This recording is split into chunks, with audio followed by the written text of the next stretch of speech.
Assalamualaikum warahmatullahi wabarakatuh. Perkenalkan, nama saya Husnul Halimah Bahar, BP 1810933026. Pada kesempatan ini saya akan mempresentasikan tugas mata kuliah ergonomi industri, yaitu tentang display dan kontrol.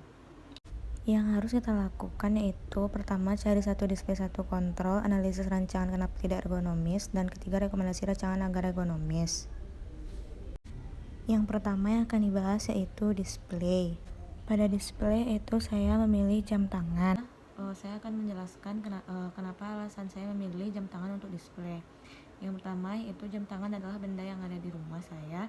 Yang kedua yaitu jam tangan yaitu memberikan suatu informasi sehingga dapat dikatakan display. Saya akan menjelaskan analisis dari perancangan jam tangan tersebut. Rancangan jam tangan tersebut dibuat tidak ada angka, melainkan cuma hanya ada 12 garis di dalam jam tersebut. Kenapa saya katakan display tersebut tidak ergonomis? Yaitu pertama akan membuat orang bingung, yang kedua akan membuat orang lama berpikir, karena pada jam tersebut memiliki 3 jarum, yaitu jarum menunjukkan jam, jarum menunjukkan menit, dan jarum menunjukkan detik. Orang bakal lama berpikir. Kalau tidak ada angka di sana, pasti orang akan lama berpikir jarum jam menunjukkan ke arah mana, jarum menit akan menunjukkan ke arah mana. Dan apabila kita menanyakan kepada orang yang sudah tua dan anak yang masih kecil seumuran anak SD, pasti dia akan lama berpikir ke sekarang tuh jam berapa dan angka berapa ditunjukkan oleh penunjuk tersebut. Seharusnya display itu harus memberikan informasi yang lengkap, mudah dibaca dan mudah dipahami oleh orang banyak, baik itu anak muda, anak kecil ataupun sudah tua. Saya akan menyampaikan rekomendasi agar display tersebut ergonomis. Sebelum saya akan menyampaikan rekomendasi yang akan saya berikan, sebaiknya kita harus mengetahui 3 kriteria dasar dalam pembuatan display yang harus diperhatikan. Yang pertama yaitu pendeteksian. Pendeteksian itu kemampuan dasar dari suatu display untuk dapat diketahui keberadaan dan fungsinya. Misalnya tadi saya menggunakan jam tangan.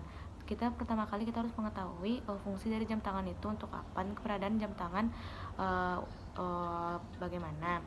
Yang kedua yaitu pengenalan. Setelah dideteksi itu pesan dari display tersebut harus dapat dibaca dan dapat didengar. Yang terakhir yaitu pemahaman.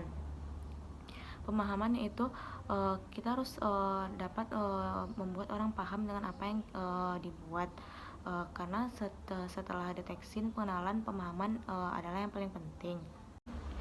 Setelah saya tadi telah menyampaikan 3 kriteria dasar dalam membuat suatu rancangan display, maka saya akan merekomendasikan display tersebut menjadi ergonomis.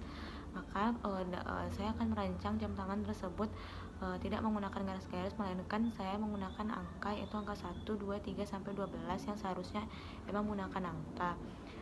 Yaitu karena saya tidak ingin membuat orang yang melihatnya itu menjadi bingung atau lama untuk berpikir. Pertama, apabila saya menanyakan jam berapa kepada orang, maka orang akan langsung menjawab dan tanpa harus berlama-lama untuk berpikir.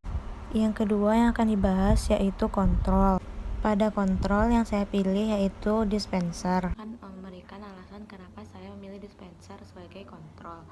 Yaitu pertama itu karena benda yang ada di rumah, dan yang kedua itu dispenser merupakan benda yang sering saya gunakan untuk mengambil air, sehingga saya sering melihatnya. Saya ingin menganalisis rancangan dispenser tersebut. Rancangan dispenser yang ada di rumah saya itu terdiri dari 3 tombol, yaitu tombol untuk air dingin, air biasa, dan air panas. Kenapa saya katakan rancangan tersebut tidak ergonomis? Yaitu yang pertama yaitu pada tombol air panas. Pada tombol air panas yaitu terdapat warna merah yang berbeda bentuk dari kedua tombol yang lainnya. Menurut saya bagian yang berbeda tersebut membuat tombol untuk mengeluarkan air panas tersebut susah ditekan. Yang kedua itu pada tombol untuk air biasa. Pada tombol air biasa tersebut pada saat kita menekan, dia akan tertahan otomatis. menurut saya itu tidak ergonomis karena apabila kita tidak melihat air itu turun sampai ke gelas, maka nanti bisa saja air itu akan tumpah. Dan setelah kita tekan pertama, harus kita tekan lagi untuk airnya tersebut berhenti. Yang ketiga itu pada tombol air dingin. Kalau pada tombol air dingin menurut saya itu sudah ergonomis karena itu sekali tekan keluar air dan melepaskan tekanan, air tersebut akan berhenti. Yang kedua itu menurut saya yang membuat dispenser tersebut tidak ergonomis yaitu karena letak tombol penekannya itu berada di atas. Karena menurut saya itu tidak ergonomis karena yang menggunakan dispenser tersebut tidak hanyalah orang dewasa, pasti ada juga anak-anak yang tingginya tidak mencapai sama dengan tinggi orang dewasa.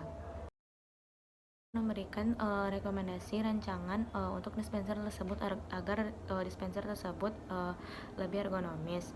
Yang pertama yaitu pada tombol air panas tersebut yang tadi saya sebut kekurangannya, sebaiknya tidak diberi pembeda, hanya diberi pembeda pada warna saja, jangan pada bentuknya, sehingga tombol tersebut mudah ditekan. Yaitu dengan sekali tekan airnya keluar dan apabila tekanan dihilangkan maka air akan berhenti. Yang kedua pada air biasa. Pada air biasa tidak perlu dibuat tekanan tersebut ada jedanya karena itu akan membuat air akan menjadi tumpah.